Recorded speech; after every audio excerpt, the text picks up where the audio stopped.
Nii, tere tulemast kõigile, me oleme siin Lähte spordihallis ja me hakkame õige pea teiega vaatama saali jalgpalli meistriliiga 3. vooru või 4. vooru, vabandust, kus siis omavahel kohtuvad koduvõistkond Tartu FC Inter ning neil on külla sõitnud Silla FC Phoenix. Aga jah, võistkonna siis looja ja Eesti futsali korüfee Maksim Mitrofanov on selline natukene teistsugune koostis ja juba tuleb Silla ja juba tuleb võimalus ja siin oli väga või Raul Menni ja lahendab kindlalt Raul Menni selle ristnurka. Eesti koondise mängija Raul Menni ja ei olnud Maskin, nüüd on uuesti siis oma võistkonnaga siin. Aga samal ajal tuleb Tikovolenko ja ei saa siin väga häid tõrjed hetkel. Maskin kui esimene tõrje siin, et kui siin selline uus pall on ka selline valge värviline, ja kui see saab keerata lüüa taas kord Maskinile otse kätega väravasse, aga ütleme nii, et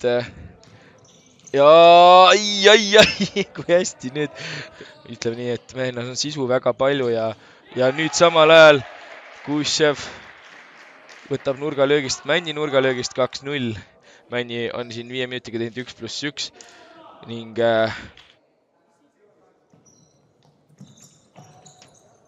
Epik saab hästi minna, Epik on noor, siuke terav mängija ja tuleb Tuninile!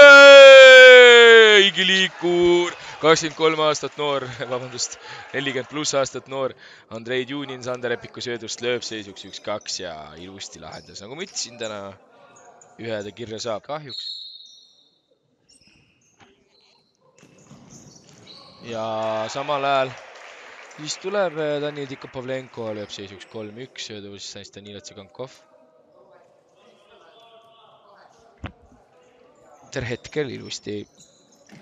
Ja nüüd ei hakka Sati Lepp juba vilistama, aga tegelikult otsis Sirotkin seda 6. viga, aga polnud seda vaja, sest et tuleb Danil Tikopovlenko ja teeb seisuks 1-4. Et ütleme, ei tule ka Tunini poolt. Kušev, Paškov. Ja Paškov tuleb, lööb alla nurka. Ütleme nii, et nüüd on natukene hapu Interil.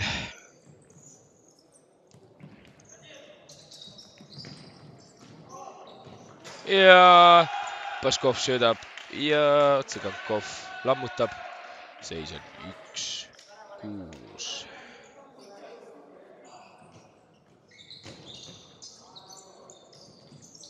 Ilusti katab Peker, aga siin on jah olukord ja Kušev teeb seisuks 1-7. Kukk lihtsalt õnnetult Peker koperdas, kukkus. Ja kas nüüd ja siit tuleb number 13, tuleb Grigori Mitšuk ja naelutab selle palli väravasse, seis on 1-8.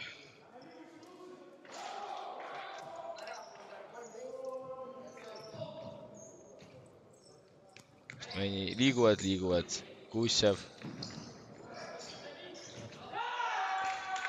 Ja joone pealt võttis palli ära Tikopovlenko ja lõi seisuks 1-9.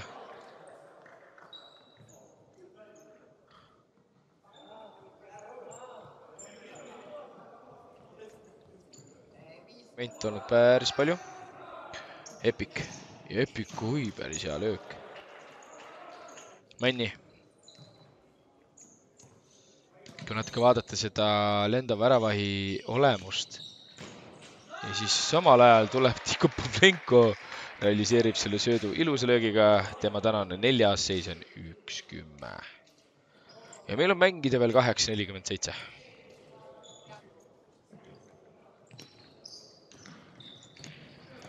Ja tühja väravasse saab Tunin, kes lööb tänase teise 2-10, röövis ära Männilt.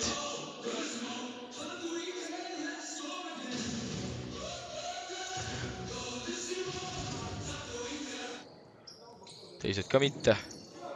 Et Tunin ikka saab, no täiesti müstiline vend on see Andrei Tunin, no mida asja ma. 1-17, Mistjuk läheb ja tühja. Ja värava lööb, tundub, et kõige esimese Stepan Boltšakov. Pole vist varem löönud, aga täna sai kätte. Siis tähistuse järgi, mis siin oli, tundus reaalne. Aga töövõit, poiss on hea mängu teinud. Pikk ette, siit ei tule midagi, pall kinni, lõpetame mängu ära.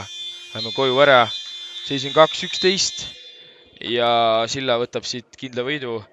Interi poole siis suur kaotus ning jätkavad tabeli lõpus 0 punktiga ning